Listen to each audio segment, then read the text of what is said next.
Hey guys, it's Austin here, and today it's going to be a little bit of a different video. As if somebody have been reading the comments in the last few of my videos, I will not be playing this Expedition League from League Start, but I will be playing it from about 2 weeks from now. The reason for that is I want to play New World instead. That comes out a little bit after this video comes out. And the reason for that is I just quickly, I think we can start with showing the Expedition trailer real quick. We'll let this run and then we'll talk about it.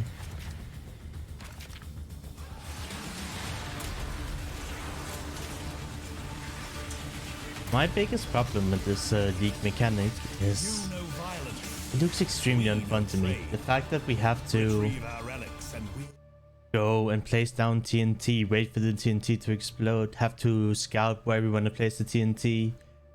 It seems like it's a very like flow breaking, right? If you want to blast maps and you have to do this league mechanic, it slows you down a lot. It doesn't look like a fun league mechanic to interact with. After you then defeated all the enemies, you have to go and open a bunch of chests, and then drops out a bunch of stuff you have to pick up. It doesn't look like the most fun league mechanic to me to interact with. It reminds me a lot of Blight, where you have to wait for the first like minute and a half, and then something happens, you know, for the latter time. And I wish there was a way for Blight, and probably this for a way to like speed up the initial process. It just doesn't look that sexy to me.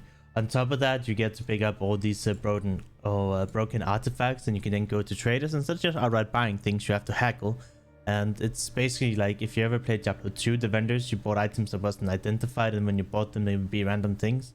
It's like that, but with haggling. It's not that sexy to me. I'm not watching that. I'm like, damn, I cannot miss out on this. So after seeing the league mechanic, after my opinion, it does look fun. It does look interactive. It looks like it's, to me, like a worse Blight, and I hated Blight.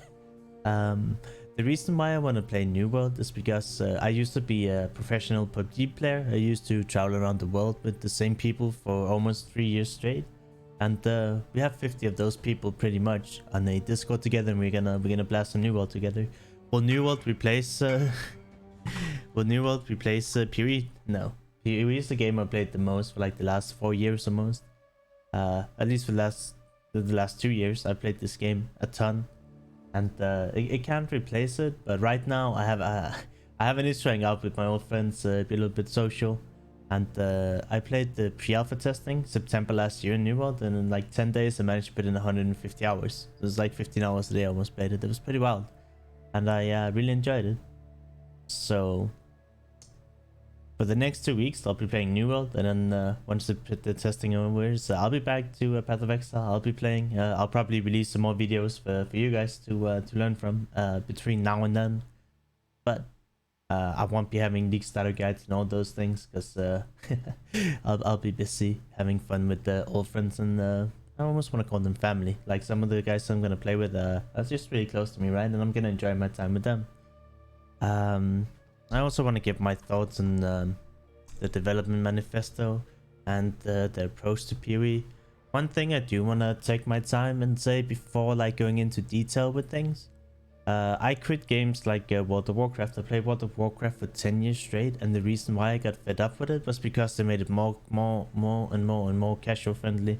When you think of games like Call of Duty and Battlefield, I haven't revisited those in 10 years because they're so casual friendly and easy to play. So for recent shooters, I like PUBG. There's a lot of recall. There's a really high skill gap, and the same with Escape from Tarkov.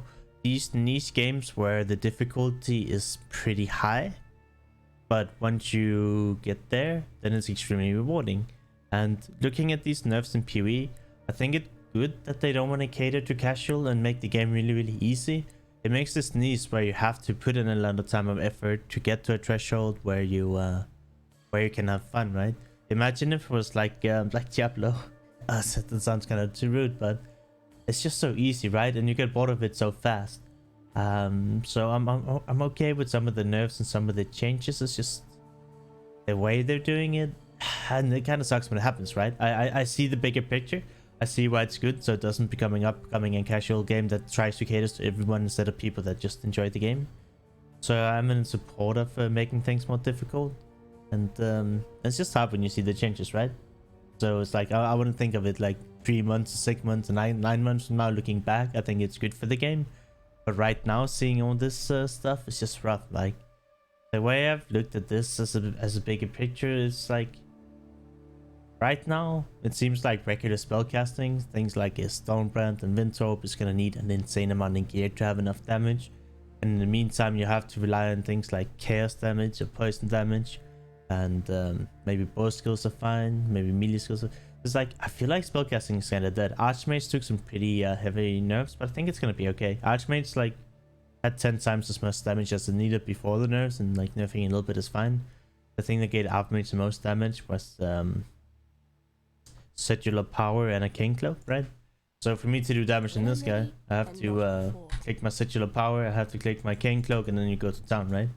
And nerfing the mana flask, like I'm an elementalist. Look at my mana regen without, and I have no arcane surge, right? So it's just because they nerfed the mana regen a bit on the flask, nerfed it a little bit on the arcane surge, like it's fine. If you play Hierophant or you play Sign, I think elementalist is too bad. I think Archmage is gonna be absolutely banging, at least for the Expedition League. It's just weird to see some of the nerfs. The most hated one that I, you know, just feels really bad for me right now is the Curse immunity, and to some extent the Elmin immunity changes. They're kind of weird. And I guess we can talk about trigger skills too, right? And the flask systems. The worst thing here is the Adrenaline Flask. The Adrenaline modifier in Flask Dunker 5 left moves is 6 to 8% movement speed down from 20 to 30. Like this is to me like, why? Running fast was so nice, dude. But it is what it is. It might feel good, you know, later down the line, but right now a lot of these things aren't. So a combination of the leak mechanic not looking super good, that I acknowledge the changes are good overall for the game, but they're not fun for me right now, and that I have a bunch of friends playing New World. I'm gonna play New World for the next 2 weeks, and then next 2 weeks, and then I'll be back to playing the PoE League. I'll obviously be streaming all of it. Amazon Studio gave me 5 beta keys to the New World to give away, because I signed up for the creator program, and yeah, they gave pretty much everybody 5 keys to give away. If you want the chance of getting those, you can go to my Twitter. I'll be giving some away there. You can go to my Twitch stream, twitch.tv/Larsen, and we'll be playing that for the next 2 weeks, and we'll be in full swing with the PoE League. Yeah, so if you see a lack of PoE videos and maybe more New World video coming out, here's why. I still love PoE, but I don't think the changes are the most fun. And I have a lot of friends who want to hang out with the New World. That's essentially it. I hope you guys understand, and I hope I'll see you on the other side. And I hope you guys, if you're grinding out this league, I hope all of you have a great league start and all that stuff. Alright, bye bye.